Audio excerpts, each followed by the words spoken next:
محمدا عبده ورسوله أما بعد أعوذ بالله من الشيطان الرجيم بسم الله الرحمن الرحيم الحمد لله رب العالمين الرحمن الرحيم مالك يوم الدين إياك نعبد وإياك نستعين اهدنا الصراط المستقيم صراط الذين أنعمت عليهم غير المغضوب عليهم ولا الضالين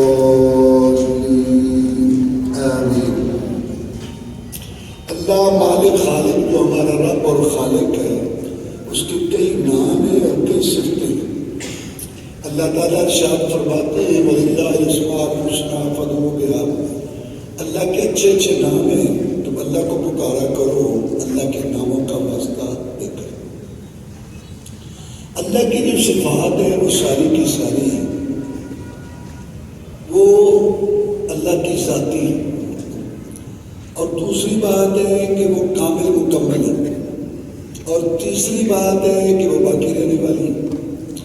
بندوں کی ساری صفات جو ہے وہ اللہ کی دی ہوئی ہے، اور ساری ناقص ہیں اور ساری فنا ہونے والی ہیں۔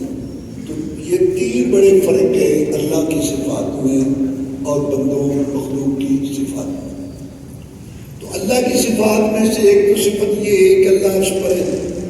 قرآن میں 7 آیتیں اللہ تعالیٰ عرش پر ہے۔ قرآن مجید اوپر جو نازل ہوا اللہ اوپر ہے۔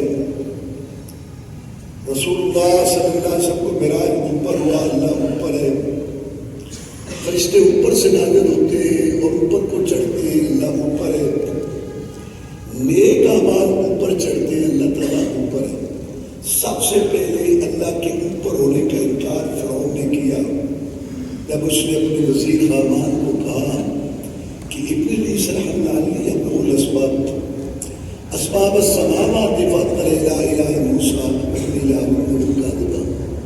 حامان ایک محل بناؤ، میں اس پر چڑھ کے رب کو دیکھوں۔ موسیٰ علیہ السلام کہتے ہیں اوپر رب ہے، میرا خیال ہے وہ جھوٹ بولتے ہیں، معاذ اللہ اوپر رب نہیں ہے۔